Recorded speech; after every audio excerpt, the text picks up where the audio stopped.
যাকগে ওসব কথা, ফাজিল কথা বাদ দিলাম, ভালো কথায় আসি। নারকেল পাতা দিয়ে আমরা ছোটবেলায় অনেক কিছু তৈরি করেছি, কিন্তু সেগুলো এখন আমরা অনেকেই ভুলে গেছি।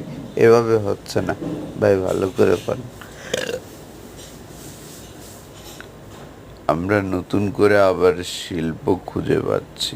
আহ, ছোটবেলায় হারিয়ে যাওয়ার যে কি মজা, সেটা যখন হারিয়ে যান তখন বুঝতে পারেন না, কিন্তু হারিয়ে যাওয়াটুকু উপভোগ করার পরে তখন বুঝতে পারেন। ঠিক তেমনই একটা ভিডিও আপনাদের সামনে তুলে ধরলাম। নারকেল পাতা দিয়ে কি করে আমরা সেই ছেলেবেলায় চশমা, ঘড়ি, আংটি তৈরি করতাম, তারই একটি নমুনা। আসুন আমরা দেখি কত সহজেই এই জিনিসগুলো তৈরি করা যায়।